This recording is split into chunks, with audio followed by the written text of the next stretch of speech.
Death, deceit.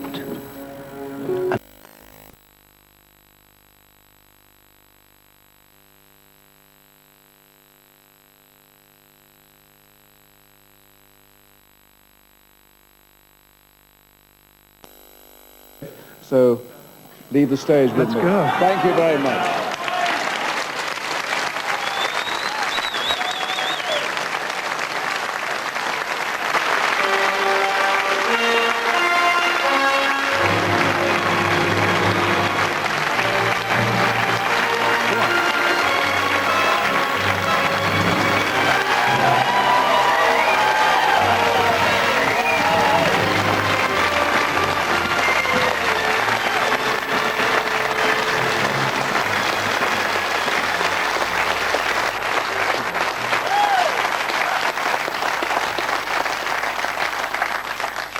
Well, Dave, from amateur dramatics to the West End in a few short years, are there still times when you think you're dreaming? When you sit down and think about it, yeah. You always think the bubble's going to burst very soon, you know, but touch wood, it's still going. So far, so good. So far, so And the girl who helped make your dream come true is here, your wife, Lynn, and the daughters who waved you off earlier today, Leanne and Kerry.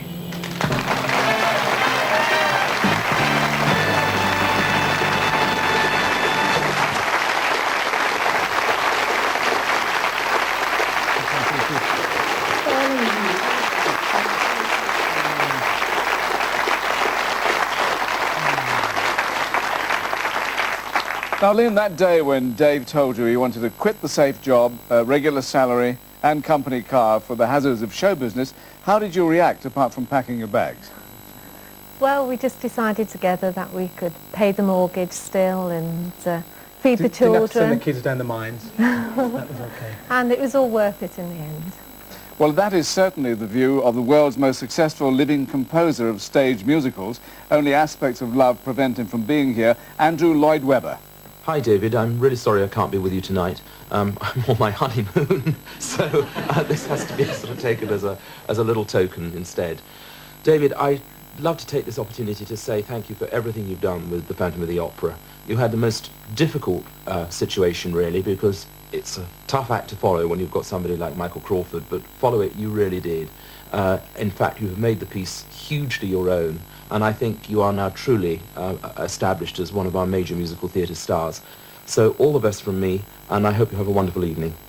Thank you, Andrew Lloyd Webber. And now let's hear the voice that so impressed him. Dave Willits as Phantom of the Opera singing the show's hit numbers. Let the dream begin, let your darker side give in to the power of the music that I write. The power of the music of the night.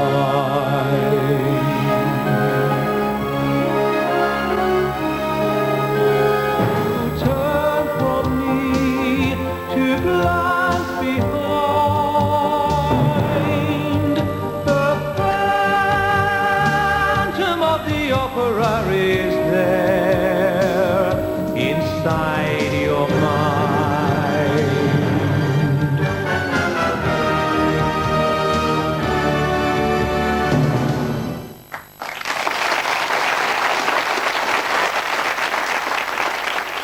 Well, David Willits, This Is Your Life, and that voice had its first airing on June the 24th, 1952, at Marsden Green Hospital, Birmingham.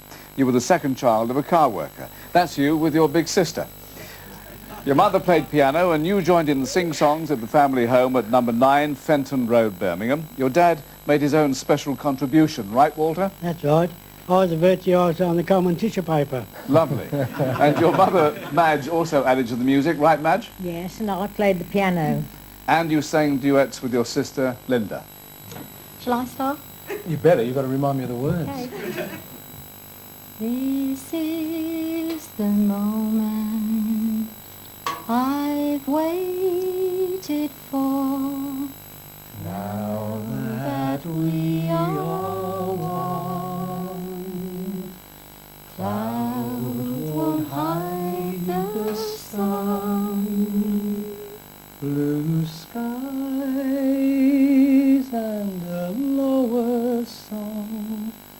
On this our wedding day, I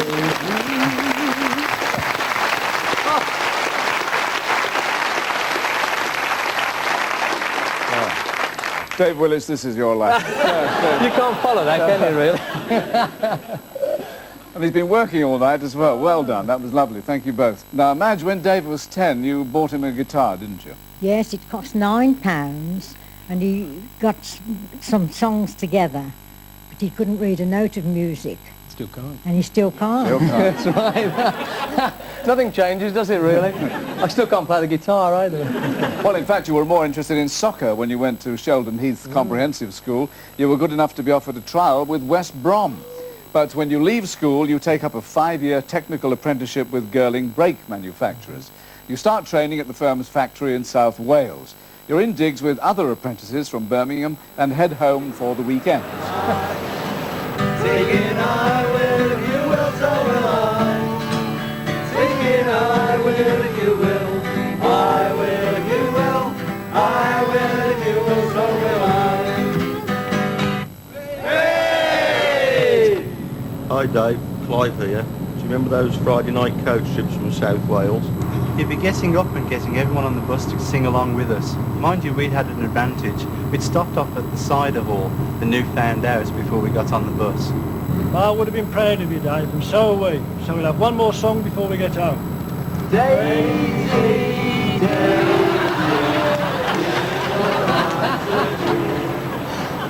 There was a diversion. Here come the Birmingham Buskers.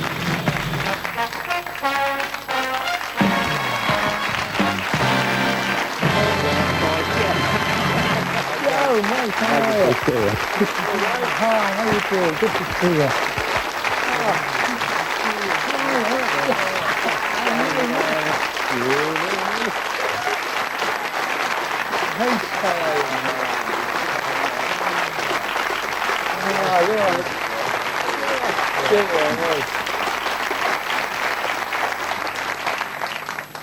Well, back in Birmingham, you meet Lynn. She quickly gives you her answer, and you're married at St Andrew's Church in Easton Green in April 1972. You'd just completed your apprenticeship, and you were offered a job back in South Wales in Pontypool, where the front row had nothing to do with the theatre. In fact, Dave, I believe that you and Lynn had never been to a theatre. Never been to theatre. I think the closest we got was, I don't know, a school production sometime or other. And it was a friend of mine who had some spare tickets, and I'm sure to this day, if I'd have had to pay to them, I still wouldn't have gone to the theatre. But he gave us the tickets. That's a later story, we in went fact, along, so yeah. we'll come to that one perhaps a bit later. So, in fact, your first sight of a curtain up came, says here, oddly enough, when two pals from the Girling factory twisted your arm into buying theatre tickets for a show they were in. That's exactly That's right. the story. It was an amateur production of Call Me Madam, and it changed your life dramatically. Mr. Sally Adams requests the pleasure of your company. Taking a curtain call 15 years on, John Richard and Ray Barton.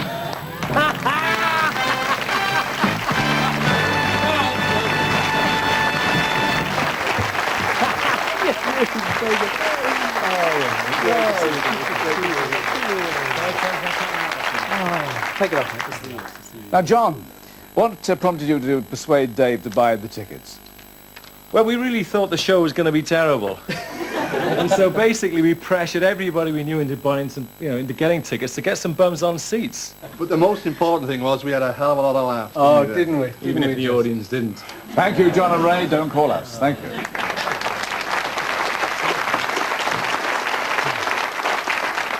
Those are their working clothes. Very smart fellas. Well, you leave the theatre of Newport Venture Players determined on a venture of your own to audition for their next production. The show was The King and I. And you, Dave, as you confessed, had never heard of it. Founder and director Terry Underwood.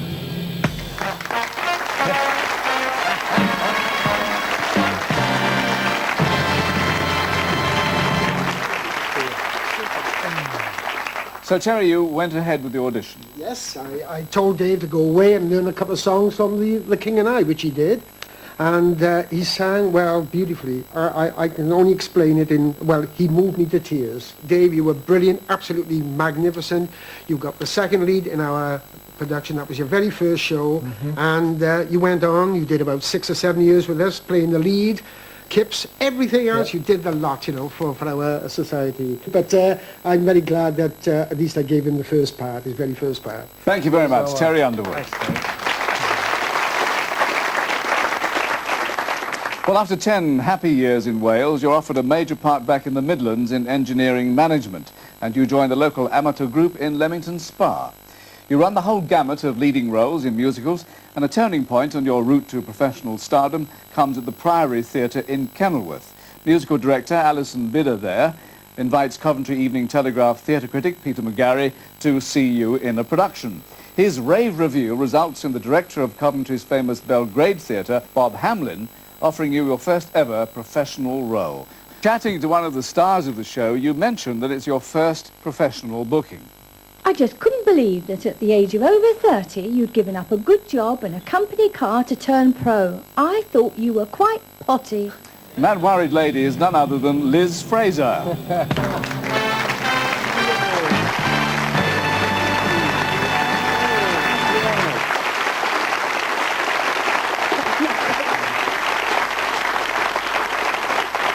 Hi, Liz. So you thought he was potty?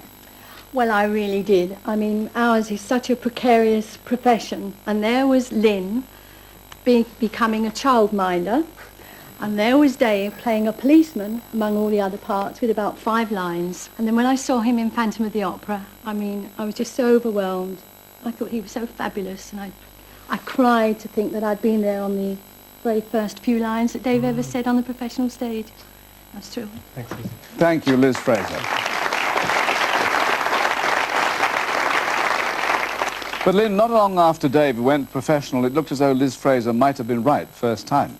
Yes, he was very ill after his first show, and he was off work for 3 months with glandular fever. The recovery takes 3 long months, and then you spot an advertisement for auditions for a new West End musical based on Victor Hugo's novel Les Miserables.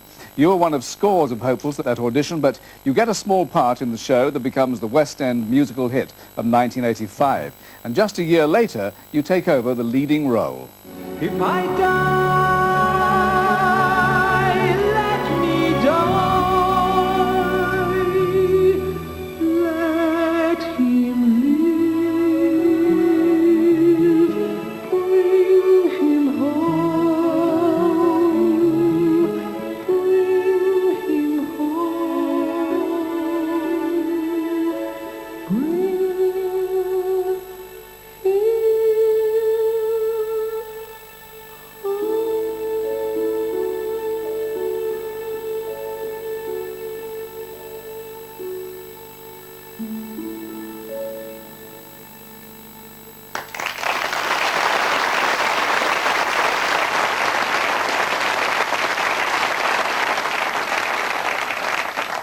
During your West End debut in Les Miserables, you had visitors from the Coventry City soccer team. It was their FA Cup winning year. It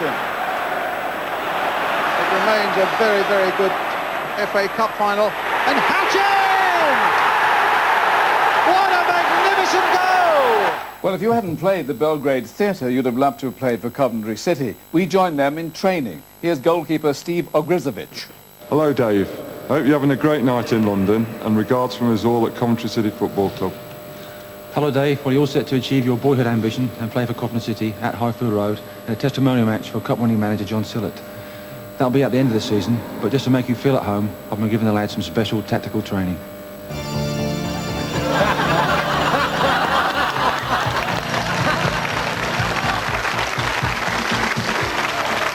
Dave, they said Pele was the Phantom. Well, I've got a bloody team of them. Well, that could confuse a ref. I mean, who'd you give the red card to? Look forward to seeing you inside of Highfield Road. No, that will be an opening night. See you then. Any chance of some tickets, Dave?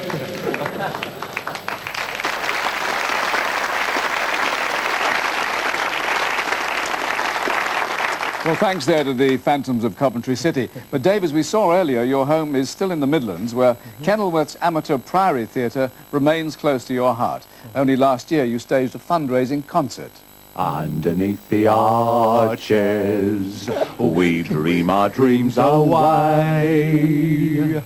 Underneath the arches, on cobblestones we lay.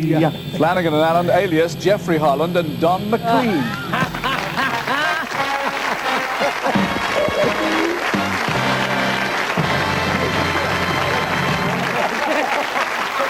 That's why you got me down there, was it? Geoffrey and Don, in fact, you look like a couple of mafia men there. How did you come to be on the show? You first. I met Dave when he was working the West End in Phantom. I was up the road in Run for Your Wife at the Criterion, and we got to know each other. When this show for the Priory came up, Dave asked me if I'd do it, and I said I'd be delighted, which I was. And then he said to me, would you like to do a spot? And I said, well, I don't do jokes. And he says, no, singing. He said, I said, if you think that I'm going to stand on the same stage as you, solo and sing, you're mistaken. But he persuaded me to do a couple of duets, mate, and we had a lot of fun, didn't we? It was good fun. It was great fun.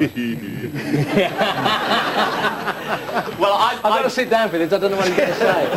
No, I've been a fan of Dave's for a little while, seen everything he'd done, and I heard that he was doing this show at University of Warwick, and I rang up for tickets, and this woman said, we're full up. Full up, she said. Got none. I said, look, I want some tickets. I chewed this woman up a terrible strip, and I gave her my phone number. I said, get me some tickets. And that night, the phone rang, and I answered it. He said, Dave Willett's here.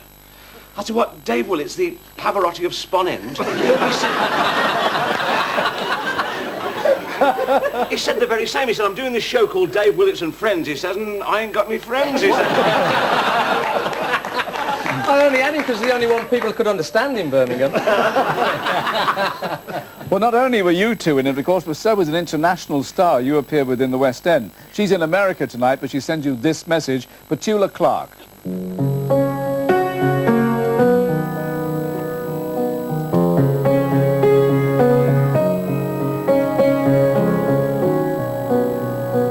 Hello, my lovely Dave. Recognise that? Well, I hope you're enjoying This Is Your Life. It's a funny feeling, isn't it? Well, working on someone like you was very special for me. A great experience, getting to know you. Best of all, of course, we sang together, and I just love singing with you. And I hope we do it again very soon. I wish I could have been with you tonight. I know it's going to be a great party. It always is when you're around. I send lots of love to you and your family, and hope to see you all again soon. Thank you, Petula Clark.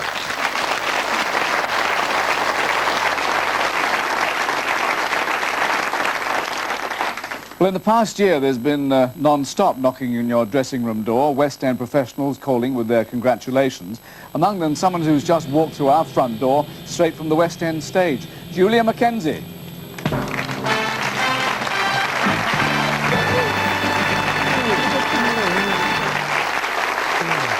Hello, Julia.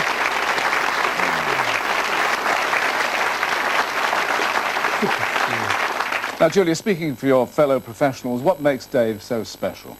Well, he's one of a very rare breed. He's a proper musical comedy leading man, and there are very few. He's got a terrific voice and a great dramatic sense. And, in fact, I was so knocked out with him when I saw you in Les Miserables. I wrote him a fan letter and said, I thought you'd be good when you started. But as the evening went on, he really has stature, and I don't think you're going to have to knock on wood. I don't think your bubble's going to burst at all. I'm sure you're going to be around for a long while. God bless. Thanks, Jill. Julia Mackenzie, thank you.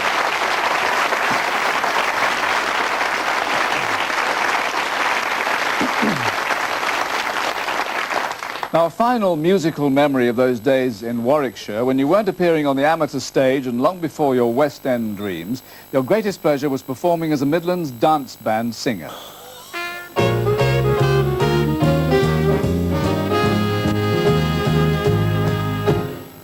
Who else but the Jeff Goff Band?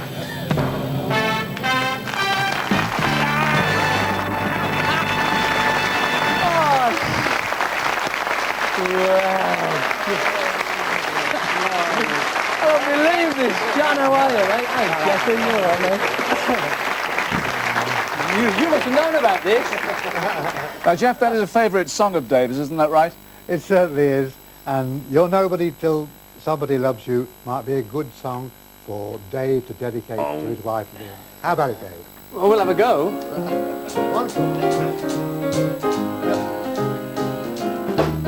You're nobody till somebody loves you.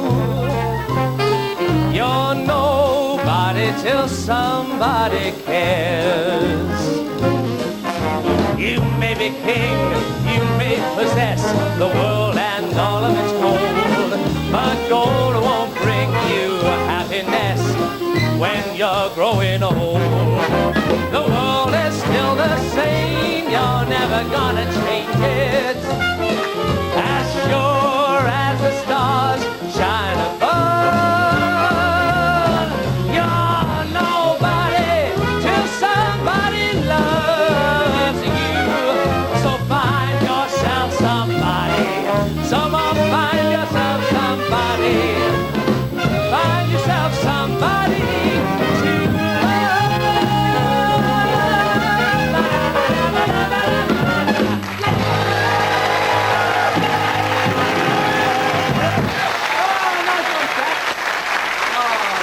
Wait, what a...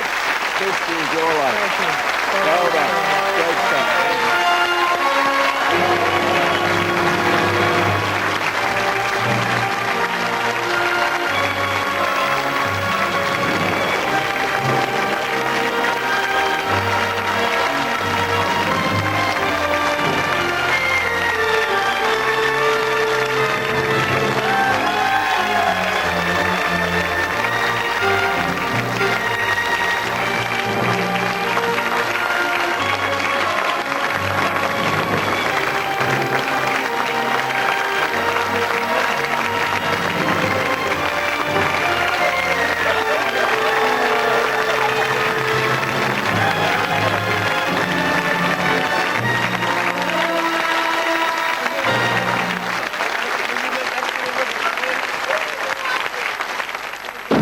John Wayne stars in 2 great films on Central. Wednesday late at 10 to 1.